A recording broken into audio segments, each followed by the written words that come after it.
Hello everyone and welcome to test book super coaching. आपको मालूम होना चाहिए कि इंडिया के अंदर जो कट थ्रोट कंपटीशन होता है, चाहे वो सिविल सर्विसेज का हो, चाहे वो बैंक पीओ का हो, चाहे वो कोई भी गवर्नमेंट एग्जामिनेशन का हो, उसमें जो रिजल्ट आता है वो 1% से भी कम रिजल्ट होता है। सिविल सर्विसेज के अंदर 0.0 समथिंग रिजल्ट निकल के आता है। यूजीसी नेट एग्जामिनेशन के अंदर कितना रिजल्ट निकल के आता है? 0.5%। कितने लोग जेआरएफ क्वालिफाई करते हैं हर साइकिल के अंदर? हर सब्जेक्ट के हिसाब से अगर देखें तो 0.5% करीब लोग जीआरएफ क्वालिफाई कर रहे होते हैं। बाकी के 99.5% जो लोग हैं वो जीआरएफ क्वालिफाई क्यों नहीं करते हैं, इस सेशन के अंदर मैं इस चीज का जिक्र करने वाला हूं। अगर आप भी यही स्टूडेंट हैं तो कमेंट सेक्शन में लिख के जरूर बताना कि आप की जो मिस्टेक है वो लगातार कंटिन्यू चली आ रही है और क्या आपने कोई इंप्रूवमेंट करने की कोशिश की है इस बार। कमेंट सेक्शन के अंदर लिख के जरूर बताइएगा।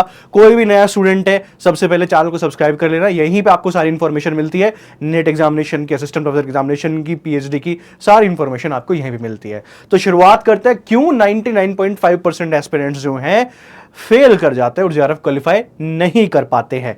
सबसे महत्वपूर्ण और सबसे पहली चीज है स्ट्रैटेजी का ना होना।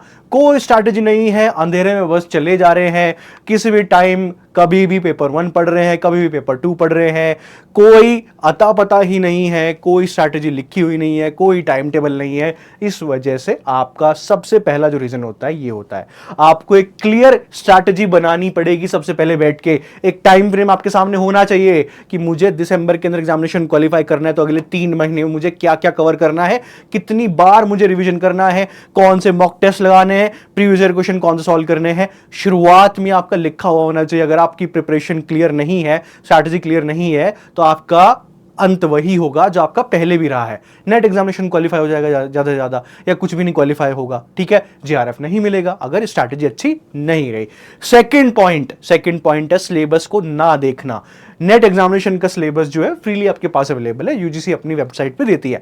पेपर 1 पेपर 2 का दोनों का सिलेबस के बाहर से रेयरली कुछ आता है, ठीक है। सिलेबस से ही 99% आपका सब चीज आती है। 1% हो सकता है कि बाहर वो पूछ ले, लेकिन वो रेयरली होता है। तो अगर आप सिलेबस नहीं देखोगे, आपको ये पता ही नहीं चलेगा कि कौन सा क्वेश्चन किस एरिया से आता है, क्या यूनिट का डिवीजन है। जैसे 10 यूनिट होती है पेपर 1 के अंदर, पेपर 2 के अंदर भी हर एक टॉपिक से आपको एग्जामिनेशन के अंदर क्वेश्चन देखने को मिलता है पेपर 1 में, ठीक है। तो पेपर 1 में जो आप मिस कर रहे हो चीज, जिससे आपका स्कोर नहीं बढ़ पा रहा है, वो ये है कि आपने सिलेबस ही नहीं देखा, आपने यूनिट 10 देखी ही नहीं है, 10 की 10 यूनिट, उनको टॉपिक्स को पढ़ा ही नहीं है सिलेबस के हिसाब से। Same goes with paper 2, 10 unit होती है, आपने एक एक टॉपिक को बारीकी से नहीं पढ़ा, उसको कवर नहीं किया, जिसकी वजह से आप फेल कर जा रहे हो। तो प्लीज जाइए, सिलेबस को डाउनलोड कर लीजिए, पेपर 1 का, पेपर 2 का, उसको चिपका लीजिए अपने सामने, उसको रोज देखा कीजिए।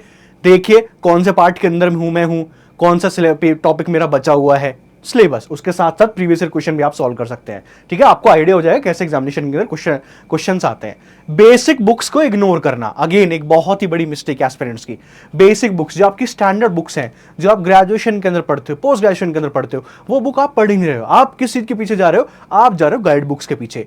गाइड बुक्स जो शॉर्ट नोट्स की फॉर्म में आपको मिल जाती है, आपको लगता है ये पढ़ के चला जाता हूं मैं, ये चली जाती हूं पढ़ के, मेरा एग्जामिनेशन क्वालिफाई हो जाएगा। लेकिन जब आप जाते हो एग्जामिनेशन हॉल के अंदर, वहां पे आपको दिखता है बड़ा एग्जामिनेशन, यानी कि जो लेवल होता है क्वेश्चंस का वो काफी हाई होता है, डीप में क्वेश्चंस पूछे हुए होते हैं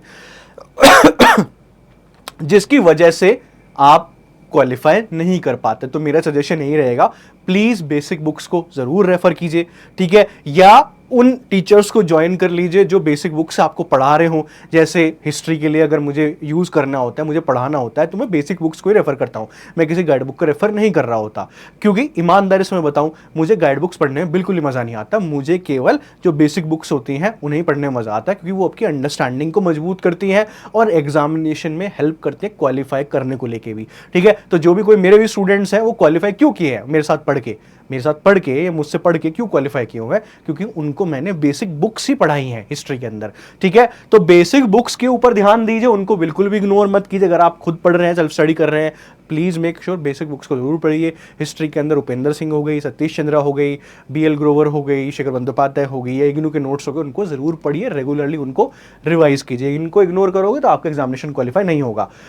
अगर आप वो एस्पिरेंट है जो बहुत सारे सोर्सेज लेके बैठे हुए हैं, एक किताब ली, दूसरी किताब ली, आपको मजा आता है कलेक्ट करने में किताबों को, नया नया मटेरियल पढ़ने को, चांसेस आपके एग्जामिनेशन क्वालिफाई नहीं होगा। सबसे बड़ा रीजन क्या है कि आप उन किताबों को रिवाइज नहीं कर पाओगे। फिर रिवीजन जरूरी होता है, अगर आप रिवाइज नहीं कर पाओगे जो आपने पढ़ा है तो फिर फायदा क्या हुआ, ठीक है, एटलीस्ट 2 से 3 बार आप हर चीज का रिवीजन करके जाइए। अगर आप रिवीजन नहीं कर रहे हो, अलग अलग किताबें कलेक्ट कर रहे हो, किताब 2 किताब 3 किताब अलग अलग जगह का पढ़ रहे हो, तो अल्टीमेटली आप कंफ्यूज हो जाओगे। एक जगह बैठ के पढ़िए, एक किताब को पढ़िए, मल्टीपल टाइम उसको रिवाइज कीजिए, तभी आपके चांस है कि आप जेआरएफ क्वालिफाई कर जाओगे एक अटेम्प्ट के अंदर। मुझे वो लगता है कि आप जो ज्यादातर स्टूडेंट्स हैं जिनका नेट बार बार क्वालिफाई हो रहा है, जिनका क्वालिफाई नहीं हो पा रहा है, वो इसकी वजह से नहीं क्वालिफाई हो रहा है। मल्टीपल रिसोर्सेज पढ़ रहे हैं, एक रिसोर्सेज को पढ़ ही नहीं रहे हैं, रिवाइज ही नहीं कर रहे हैं। अभी भी टाइम है, मिस्टेक सुधार लो, 3 महीना बचा हुआ है एग्जामिनेशन के लिए। रिवीजन के ऊपर फोकस कीजिए, 3 से 4 बार रिवाइज करो। मैं हमेशा अपने एस्पिरेंट्स को ही बोलता हूं जो मेरे साथ जुड़े हुए हैं क्लास के अंदर भी, 3 से 4 बार रिवाइज करके जाइए हर चीज को, प्रीवियस ईयर क्वेश्चन को, उसके साथ साथ जो आपके स्टडी नोट्स है 3 से 4 बार रिवाइज करो। तब जाके एग्जामिनेशन हॉल के अंदर बैठो, तब देखना आपकी किस लेवल की प्रिपरेशन होगी, किस लेवल का कॉन्फिडेंस आपके अंदर होगा कि आप इमीडिएटली सारे क्वेश्चन सॉल्व करते हुए जाओगे। ठीक है, कोई रोक ही नहीं सकता आपके आप एग्जामिनेशन क्वालिफाई करने से। 3 से 4 बार, ठीक है, 2 बार नहीं, 3 से 4 बार रिवाइज करके जाइए। बहुत सारे एस्पिरेंट्स क्या करते हैं, बस सिलेबस खत्म कर देते हैं, लेकिन रिवीजन के नाम पे 0। तो फायदा क्या हुआ भाई पढ़ने का, जब तक आप रिवीजन नहीं कर पा रहे हो। कंसोलिडेट होना चाहिए आपका सारा के सारा। मान लो आपने दिन में कुछ भी पढ़ा, उसको रात में कंसोलिडेट कर दो कि हाँ आज मैंने पढ़ा, उसको इमीडिएटली रिवाइज कर लो तभी के तभी। ठीक है, एंड में देखना आपकी किस लेवल की प्रिपरेशन होगी अगर आप ये स्ट्रैटेजी को फॉलो करते हुए चलोगे। इनकंसिस्टेंट मत होइए, सोशल मीडिया के ऊपर ज्यादा टाइम स्पेंड मत कीजिए। होगा क्या, एक दिन आप पढ़ रहे हैं, एक दिन आपने टाइम वेस्ट कर सोशल मीडिया के ऊपर, आपका ही नुकसान है। इनकंसिस्टेंसी आपका जो डिसिप्लिन है उसको खत्म कर देती है। ठीक है, सोशल मीडिया आपका डिसिप्लिन खत्म कर दिया, तो इससे दूर रहिए। अपने टाइम को मैनेज कीजिए, सुबह का टाइम अपना फिक्स कीजिए, उठते ही मुझे पढ़ना है, फोन नहीं चलाना है, उठते ही मुझे 2 घंटा पढ़ना है अपना पेपर 1। ठीक है, फिर मुझे पेपर 1 की क्लासेस अटेंड करनी है, फिर मुझे पेपर 2 की क्लासेस अटेंड करनी है, और शाम का पूरा टाइम मुझे पेपर 2 को देना है। इस तरीके से अपना दिन का पूरा टाइम मैनेज करते हुए चलिए, डेडिकेशन के साथ, फोकस के साथ, डिसिप्लिन के साथ। ठीक है, फिर देखेगा आपका जो प्रिपरेशन है कहां पे स्टैंड करेगा, आप एग्जामिनेशन क्वालिफाई करते हो या नहीं करते हो। पैनिक कभी मत कीजिए, ठीक है, ओवर कॉन्फिडेंस में कभी मत आइए। इवन परफेक्शन का भी मत सोचिए, ये मत सोचिए कि अच्छा भाई मेरी प्रिपरेशन परफेक्ट हो गई है एंड दैट्स इट, बस हो गया है। नहीं, हमेशा ये सोचिए कि अभी भी कुछ ना कुछ लैकिंग है, अभी भी मैं रिवीजन कर सकता हूं। पैनिक भी नहीं करना है, हमेशा अपने आप को काम करने की कोशिश कीजिए। मेडिटेशन करो, एक्सरसाइज करो। ठीक है, अगर ये चीज आप करोगे तो आपका माइंड आपके कंट्रोल के अंदर रहेगा, भागेगा नहीं इधर उधर, आपका फोकस रहेगा दिमाग भी। तो प्लीज फॉलो दिस, अपनी हेल्थ का ध्यान दीजिए, अच्छा खाना खाइए, एक्सरसाइज कीजिए, जिससे कि सब चीज आपके कंट्रोल के अंदर है, कोई हेल्थ इश्यू भी ना है। हेल्थ इश्यू अगर आपका एक बार आ जाएगा, आपके 3-4 दिन लेके चला जाएगा। ठीक है, अगर एक साइकिल के अंदर आपका 2-3 बार हेल्थ खराब हो जाती है तो आपका कितना टाइम चला जाता है। इसी में अगर 2-3 बार अगर आप बीमार पड़ गए तो 15-20 दिन तो वही चले गए, कितना ज्यादा आपका नुकसान होगा इस चीज को लेके। तो फोकस कीजिए इन सब चीजों के ऊपर। ठीक है, अगर आप वो स्टूडेंट है जिनको गाइडेंस की जरूरत है तो टेस्ट बुक सुपर कोचिंग आपके साथ है, आपको सारी गाइडेंस एक जगह मिल जाती है। स्टडी प्लान आपको मिल जाता है, पेपर 1 मिल जाता है, पेपर 2 मिल जाता है, टेस्ट सीरीज मिल जाती है, जिससे कि आपको इधर उधर भटकना नहीं होता। तो कोई भी एस्पिरेंट अगर दिसंबर को एम कर रहे हैं, दिसंबर की तैयारी अभी आप कर सकते हैं, अभी भी आपके पास 3 महीना है। अच्छे से प्रिपरेशन कीजिए और एक ही अटेम्प्ट में क्वालिफाई करने की कोशिश कीजिए नेट एग्जामिनेशन को। अगर आप नए एस्पिरेंट हैं जो एम कर रहे हैं 2026 के अंदर जून में एग्जामिनेशन को, अभी से प्रिपरेशन करना शुरू कर दो। अपनी प्रिपरेशन इतनी स्ट्रांग करो कि एक ही अटेम्प्ट में आप एग्जामिनेशन क्वालिफाई कर लो। जितना लेट आप करते जाओगे उतने चांस आपके कम है कि आप जेआरएफ क्वालिफाई कर पाओगे। तो अगर अभी आपको ज्वाइन करना है, फटाफट जाइए, इसी वीडियो के नीचे देखिए, इसी वीडियो के नीचे एक फॉर्म लगा हुआ है, उसको फिल कर दीजिए। तो देखिए, ये वीडियो के नीचे जाइए, मोर पे क्लिक कीजिए, यहां पे जाइए, यूजीसी नेट दिसंबर 2025 न्यू फाउंडेशन बैच, या तो इस फॉर्म को फिल कर दीजिए, हमारी टीम आपसे खुद कांटेक्ट कर लेगी। ठीक है, या डायरेक्टली जाइए, इस लिंक पे क्लिक कीजिए। जैसे इस लिंक के ऊपर क्लिक करोगे आपके सामने कोर्स की डिटेल्स निकल के आ जाएंगी, कितने में आपको कोर्सेज मिल जाएगा। ठीक है, तो मैं आपको सजेस्ट करूंगा कि आप कोर्सेज के अंदर एनरोल कर लीजिए।